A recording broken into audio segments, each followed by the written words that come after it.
नमस्कार मित्रों, मैं अनिल श्रीवास्तव अपने YouTube चैनल हिंदू धर्म सब प्रमाण पे आप सबका स्वागत करता हूँ।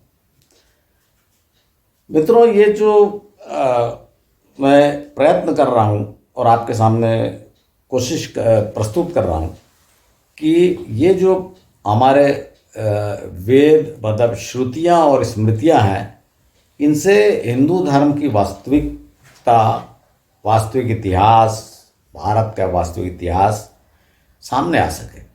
क्योंकि दो ही टाइप के लोग हैं, बताया ना आपको, दो क्या तीन टाइप के लोग हैं। जो एक तो वैज्ञानिक के उसको टेस्ट करके बता देते हैं इतना पुराना है, और दूसरे जो मानते ही नहीं कि सब गप, राम भी काल्पनिक है, कृष्ण भी काल्पनिक है, और तीसरे वे जो भजन करते रहते हैं।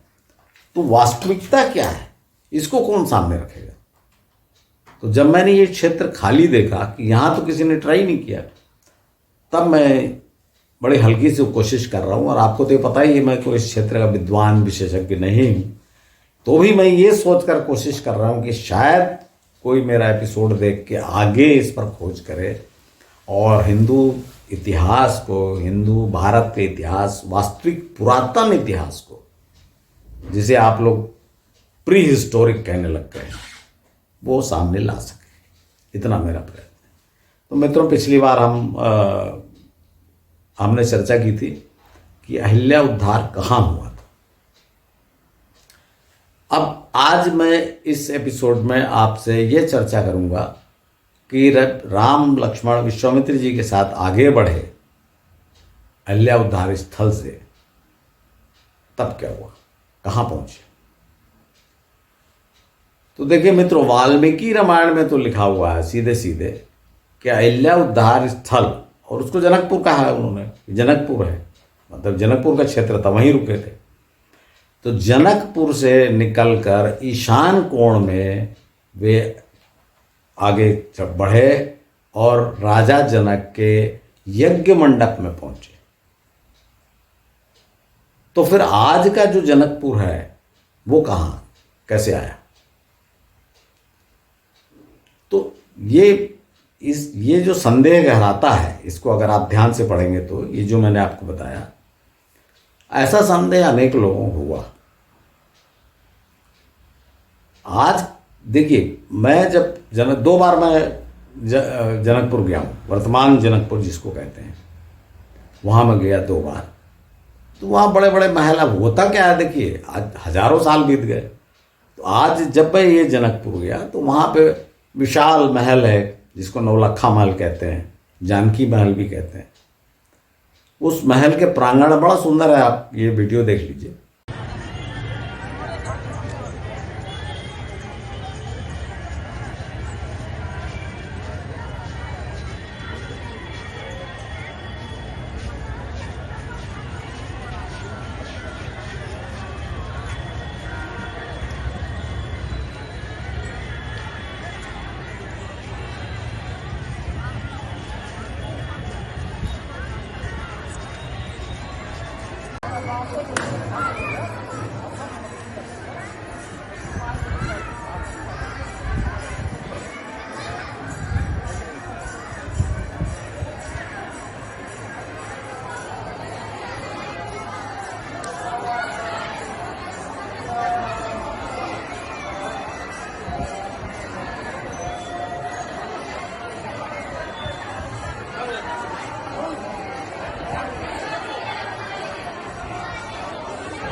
इस महल के प्रांगण में ही वो स्थान है जहां सीताराम और सभी भाइयों का विवाह हुआ था। जब मैंने यहाँ एक छोटा सा मंदिर था और इसको कहा गया कि ये राजा जनक की कुल देवी हैं, जब मैं इस स्थान पर पहुंचा, और मेरी जैसी आदत है कि मैं संबंधित लोगों से बात करता हूँ, पूछता हूँ, मैंने वहाँ जब पुजारी से बात किया कि भाई ये राजा जनक की कुल देवी यहाँ, तो उन्होंने अनेक चमत्कारिक बातें तो बताई ही, पर यह बताया कि ये स्थान पूरा घना वन था और 200 लगभग आज से मुश्किल से 200 साल पहले कोई साधु, उनका नाम था सूर किशोर दास, ऐसे ही नाम था, हो सकता मैं कुछ गलती कर रहा हूँ। सूर की दो किशोर दास जी जब वहाँ आए इसी की खोज में, वो इसी खोज में थे कि भाई ये जनकपुर है कहाँ, क्योंकि उनको कहीं मिला नहीं। अयोध्या तो मिल गई सबको, जनकपुर नहीं मिल रहा था उनको। तो जब वे इस स्थान पर पहुंचे तो वहाँ उनको बहुत से खंडहर, टूटी मूर्तियाँ इत्यादि मिली। तो उन्होंने कहा कि भाई ये जनकपुर है, और फिर उन्होंने ये सब स्थान चिन्हित किए। ये राजा जनक की जो कुल देवी हैं, और यहाँ विवाह हुआ था, यहाँ हुआ, ये सब उनके चिन्हित किए हुए। और उनके चिन्हित किए हुए स्थानों पे बाद में बड़े बड़े मंदिर, महल ये श्रद्धालुओं ने बनवाए। जैसे वर्तमान नौलक्खा महल जो है, जानकी मंदिर या जानकी महल जिसे कहा जाता है, इसे छतरपुर, मध्य प्रदेश में जो छतरपुर है, तो वहाँ की महारानी ने बनवाया था। उनको कोई पुत्र प्राप्ति के लिए उन्होंने कुछ मानता मानी होगी, तो वहाँ उन्होंने बनवाया था। तो ऐसी वहाँ पे जाने पर भी ये बात पता लगती है। तो इससे तो ये संदेह हो जाता है कि भाई ये तो जनकपुर नहीं। और पहले ही मैं आपको बता चुका हूँ कि वाल्मीकि रामायण के हिसाब से भी जनकपुर पहुँच गए थे वे विश्वामित्र जी, और जनकपुर के क्षेत्र में ही अहिल्या उद्धार हुआ था। तो एक तो ये वाली बात हो गई। दूसरी बात जो मैं आपको ये बताना चाहता था कि यहाँ जो तुलसी रामचरितमानस में जो वर्णन है कि ये जो जनकपुर था वहीं पर स्वयंवर रचा था और ये सब कुछ धनुष भंग हुआ था, जबकि वाल्मीकि रामायण में ऐसा नहीं। वाल्मीकि रामायण में तो वाल्मीकि जी विश्वामित्र जी प्रारंभ में ही श्री राम को कहते हैं कि भाई मुझे राजा जनक से यज्ञ का निमंत्रण मिला है, वे बड़ा भारी विशाल यज्ञ कर रहे हैं, तो मैं वहाँ जा रहा हूँ, तो तुमको चलना, तुम भी चलो और वहाँ धनुष देखना। भगवान शिव का एक धनुष है विशालकाय, जो उनके कुल में रखा हुआ है, जिसके पूजा की जाती है। तो राम लक्ष्मण तो इसलिए गए थे कि यज्ञ में जाना है, स्वयंवर की तो बात ही नहीं हुई थी यहाँ पे। दूसरी बात यह है कि अगर स्वयंवर के लिए रहता, मान लीजिए स्वयंवर में पहुंचे, मान लीजिए, तो राजा दशरथ के यहाँ स्वयंवर का निमंत्रण क्यों नहीं गया, जबकि वह भी उसी वंश तो वही चला था, तो राजा दशरथ के यहाँ क्यों नहीं गया निमंत्रण, राम को क्यों नहीं गया, राम लक्ष्मण को निमंत्रण। तो ये भी संदेह है। तीसरी बात ये लिखी हुई कि उस स्थान से ईशान कोण की ओर बढ़े, जबकि वो उस स्थान से सीधे ऊपर जनकपुर है, और ईशान कोण पे ये आता है। ईशान कोण माने उत्तर पूर्व में, आज के वर्तमान जनकपुर से भी मैं कह सकता हूँ, वर्तमान जनकपुर से भी उत्तर पूर्व दिशा में जो धनुखा नामक स्थान है, जिसे अच्छा नाम दे दिया गया आजकल धनुषा धाम, वहाँ के जो मैथिली भाषा है उसमें धनुखा कहते हैं उसको, और उस जिले का नाम ही जिला धनुखा या धनुषा जिला बन गया है, जहाँ पर जनकपुर स्थित है। तो वो स्थान भी देखिए, मैं वहाँ गया था, वहाँ भी मैंने वहाँ के पुजारी से बात की। तो होता वही है मित्रों, ज़्यादा काम की बात निकलती नहीं, चमत्कारिक बातें आती हैं कि राम ने यहाँ धनुष तोड़ा और फिर उसका धनुष का एक टुकड़ा यहाँ रहा, एक टुकड़ा जनकपुर में जो गंगा सागर है, भी देख लीजिए बड़ा सजाया हुआ है, वहाँ गिरा।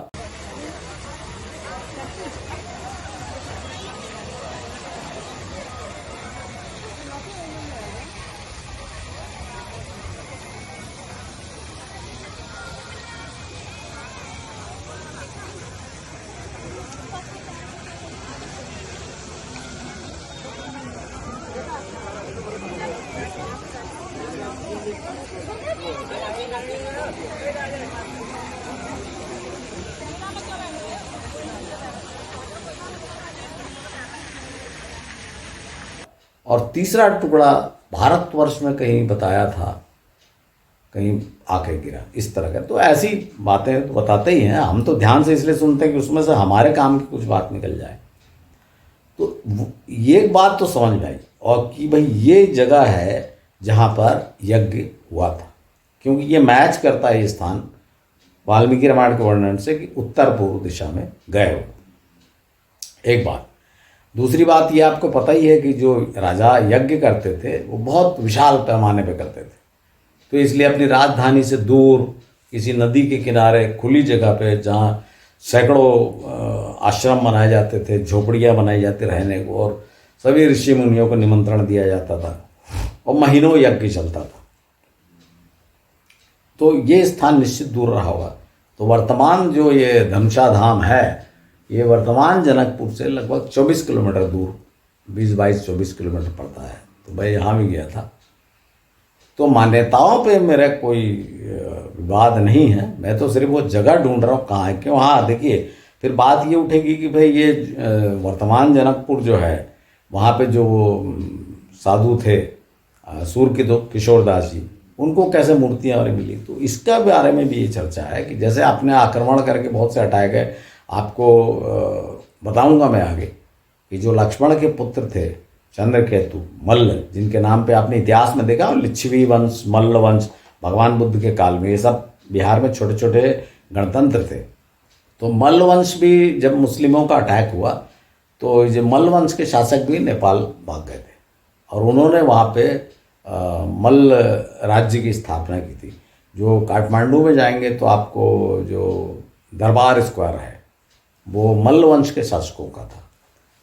तो उसी प्रकार हो सकता है कि जनक वंश वाले भी जनकपुर से जब आक्रमण वगैरह हुए होंगे तो वे तराई में जाके, घने वन में जाके उसके बीच में अपना बना लिया होगा, नगर बसा लिया होगा और उसी को जनकपुर कहने लगे होंगे। ये भी पूरी संभावना है।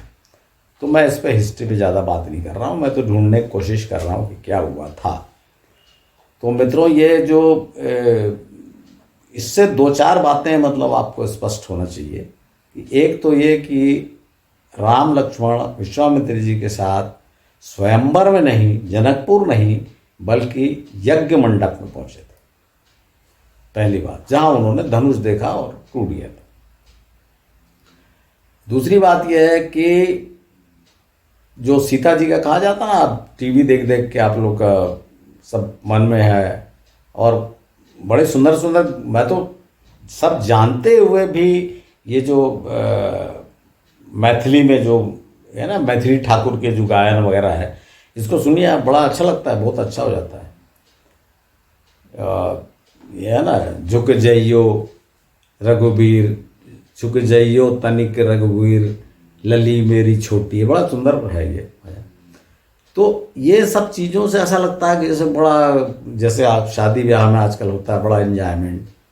तो यहाँ पर थोड़ा सा आप बड़ा, चूंकि बहस चलती है इसलिए मैं इसको बोल रहा हूँ कि उस समय राम सीता की आयु कितनी थी। जो बड़ा वर्णन आता है ना, सीता जी आई शर्माते लजाते हुए और राम को वरमाला डाल दी। ऐसी कोई परिस्थिति थी नहीं, क्योंकि वो तो यज्ञ मंडप था। वहाँ पे तो अब धनुष टूटते साथ वरमाला डालने की कोई बात ही नहीं उठती। वाल्मीकि रामायण के हिसाब से वहाँ पे जनक जी कहते हैं कि भाई अब तो विवाह राम को मैंने दी सीता, तो आप विश्वामित्र जी से कहते हैं कि आप बताइए अब क्या करना है, और लक्ष्मण को अपनी दूसरी पुत्री का।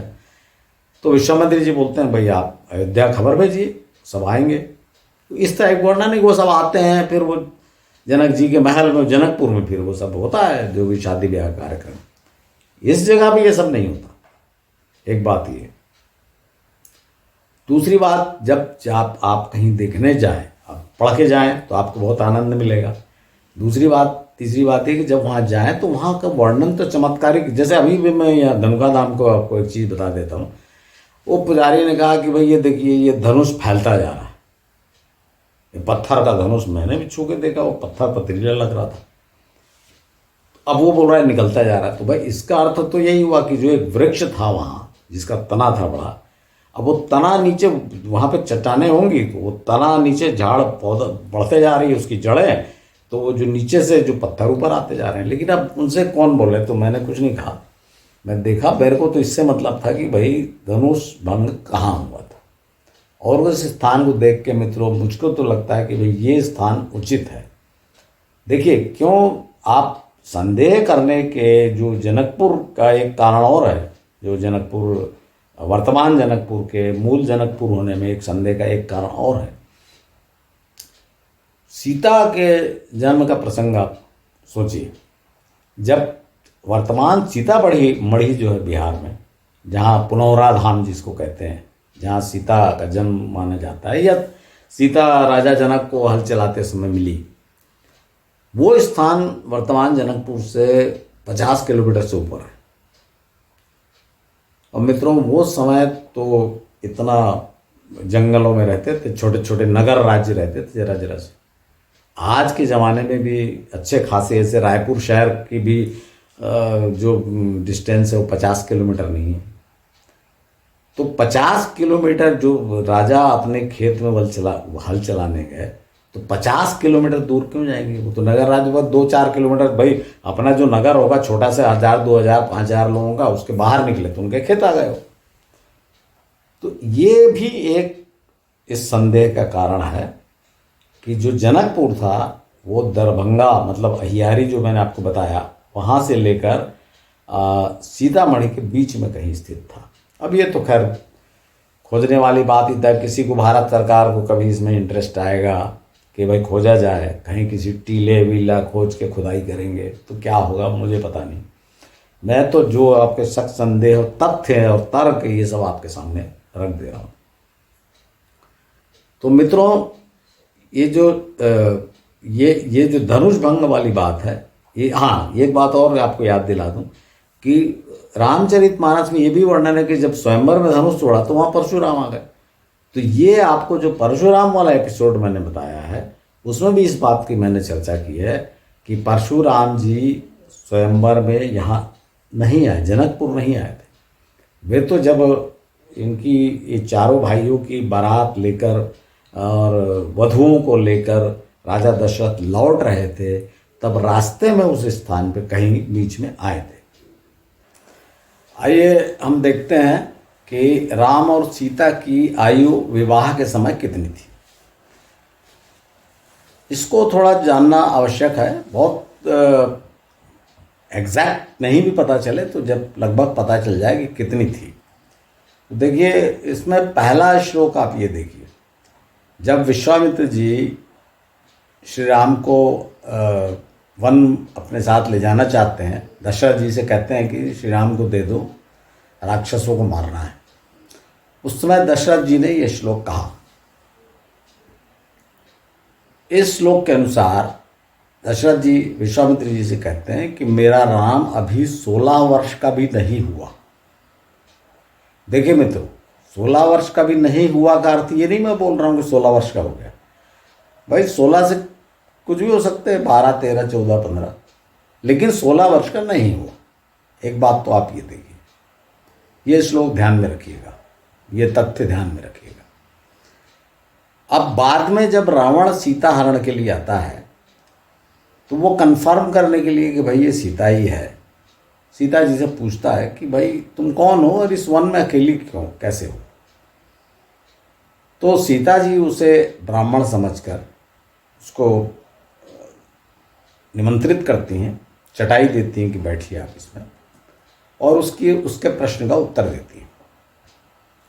उसमें ये 2 श्लोक दिए गए हैं वाल्मीकि रामायण में। ये पहला श्लोक देखिए। इस श्लोक के अनुसार सीता जी कहती हैं कि मैं विवाह के बाद 12 वर्षों तक अयोध्या के राजमहलों में रही। एक तो ये तथ्य हो गया कि 12 वर्षों तक अयोध्या के राज्यमहलों में रही। और दूसरा श्लोक जो है उसमें आगे फिर वो बताते हुए कहती हैं, वो दूसरा श्लोक देखिए। इसमें वो कहती हैं कि जब वन के लिए हम निकले उस समय मेरी आयु 18 वर्ष की थी और मेरे पति की आयु 25 वर्ष की थी। तो मित्रों, यहाँ देखिए आप कि यहाँ पे बड़ा स्पष्ट दिया है दोनों की आयु। अर्थात वनवास के समय राम की आयु, श्री राम की आयु 25 वर्ष थी और सीता जी की आयु 18 वर्ष थी। तो दोनों में डिफरेंस कितना हुआ? 7 वर्ष का। तो इसी बात, ये डिफरेंस तो उतना ही बना रहेगा। तो इसी बात को लेकर हम विवाह के समय अगर गणना करते हैं, तो अगर श्री राम की आयु 16 वर्ष मान ली जाए, क्योंकि 16 वर्ष कभी नहीं हुआ उन्होंने कहा था, तो जब वो वाल्मीकि आश्रम में गए, वहाँ ताड़का को मारा, फिर पैदल चलते चलते पहुँचे और वहाँ फिर राजा दशरथ को वहाँ उन्होंने धनुष भंग किया, फिर राजा दशरथ को निमंत्रण गया हुआ है, तो मान लीजिए कि राम की आयु 16 वर्ष की हो गई थी। तो अगर राम की आयु 16 वर्ष की हो गई थी तो 7 वर्ष छोटी थी सीता जी, तो सीता जी की आयु हुई 9 वर्ष। और यह बड़ा उचित जान पड़ता है, क्योंकि 9 वर्ष जो बार बार राजा जनक जो चिंतित हो रहे थे ना, कि ऐसा लगता है मेरी कन्या विवाहित रह जाएगी, मेरी पुत्री विवाहित रह जाएगी, उसका एक बड़ा कारण है कि जो उस समय समाज में मान्यता थी, आज भी हम लोग को वो परंपरा शेष है कि 9 वर्ष तक की आयु तक कन्या को, लड़की को कन्या माना जाता था। अर्थात इसका संबंध जो है, जो लड़कियों का जो रजस्राव, मासिक धर्म इत्यादि है, उससे संबंध है कि उसके प्रारंभ होने के पहले कन्या का विवाह कर दिया जाता था। आज भी जो कन्या भोज, 9 वर्ष तक कन्या, अपन जो नवरात्रि में कन्या भोज करते हैं, 9 वर्ष से छोटी बच्चियों को बुला खिलाते हैं, वो सभी उसी परंपरा का पालन करते हैं, कहना चाहिए। तो लेकिन इसमें एक गलती ये आती है, अगर 9 वर्ष हम सीता की आयु मान लें, क्योंकि राम की 16 मानेंगे तो सीता की 9 होगी, ये मान ले तो इस दृष्टि से तो ठीक पड़ता है कि राजा जनक चिंतित हुए। लेकिन सीता जी ने जो आपको एक श्लोक और बताया, जो रावण से कहती है वो, कि मैं विवाह के बाद 12 वर्ष तक महलों में रही, अयोध्या के महलों में रही, तो उस हिसाब से तो उनकी आयु 6 वर्ष थी जब वो अयोध्या गई, क्योंकि जब वनवास के समय 18 थी और 12 वर्ष तक रही तो 6 वर्ष की थी। अर्थात इस कैलकुलेशन के हिसाब से विवाह के समय सीता जी की आयु 6 वर्ष थी और राम 7 वर्ष बड़े थे, वो तो अलग हो नहीं सकता बार बार, तो राम की आयु 13 वर्ष थी। और ये हो सकता है क्योंकि दशरथ ने ये कहा था, दशरथ जी ने, कि भाई राम अभी 16 वर्ष का नहीं हुआ। हो सकता है आप लोग के मन में जिज्ञासा है कि अगर राम 13 वर्ष के थे तो फिर 16 वर्ष नहीं हुआ क्यों बोले। बहुत समय मित्रों, जो मान्यता थी, जो बात भी अभी हम देखते हैं कि 16 वर्ष वाले को युवक, मतलब जवान हो गया माना जाता था, और राम 16 वर्ष, मतलब दशरथ के बताने का मतलब ये था कि भाई अभी तो ये जवान नहीं हुआ, अभी बच्चा है, बालक है। तो इससे बड़ा स्पष्ट नहीं होता कितनी आयु थी। तो हो सकता है राम उसमें 13 वर्ष के हों, लेकिन यहाँ पर फिर से एक समस्या आ जाती है कि भाई वो अगर ऐसा था तो 13 वर्ष के बालक, और लक्ष्मण तो उनसे भी छोटे थे, उनको लेकर विश्वामित्र जी 13 वर्ष के बालक को लेके गए पैदल पैदल, फिर उन्होंने ताड़का को मारा, मारी सुबाहु को मारा, फिर अहिल्या उद्धार, दुनिया भर के काम। तो 13 वर्ष के बालक के लिए ठीक है, पर इस पर हम डिस्कस नहीं कर रहे हैं। मैं इस बात को निश्चित करना चाहता हूँ कि राम और सीता की आयु विवाह के समय कितनी थी।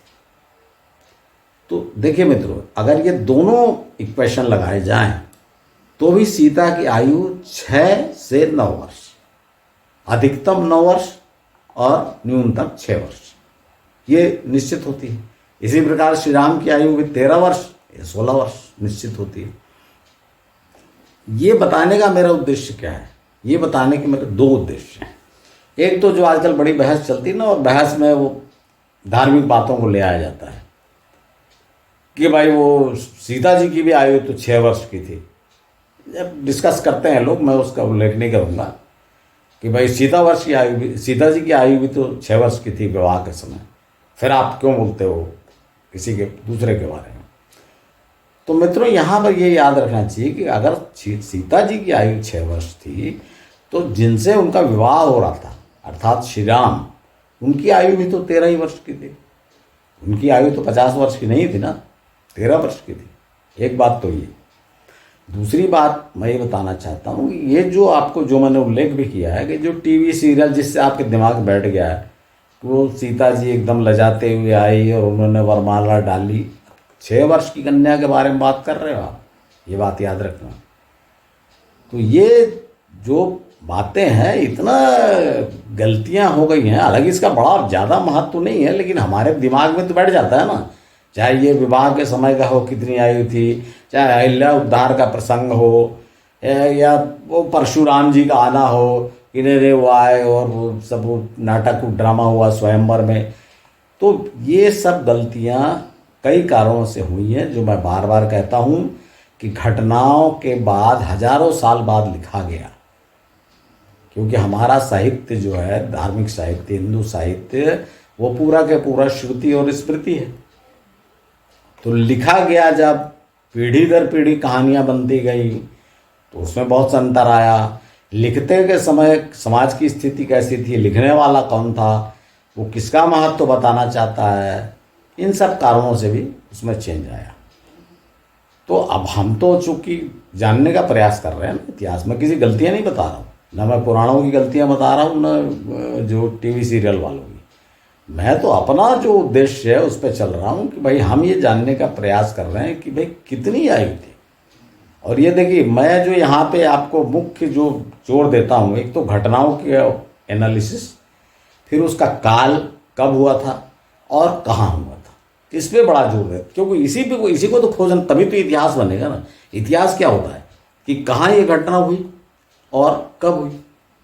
तो ये दो चीज़ों में मैं बहुत जोर दे रहा हूँ। तो आशा है मित्रों, आज ये जो मैंने आपको बताया, धनुष भंग और ये स्थान और वर्तमान जनकपुर, क्योंकि अब मूल जनकपुर का पता नहीं है कहाँ है, तो वर्तमान जनकपुर ही देख लीजिए। यहाँ भी मैं 2 बार गया ढूंढने के लिए कि कुछ तथ्य मिल जाए, नहीं मिला। तो यही आपके सामने प्रस्तुत कर रहा हूँ। तो आशा है मित्रों, आपको आज का ये एपिसोड पसंद आया होगा और आप इसे अवश्य लाइक और शेयर करेंगे। धन्यवाद।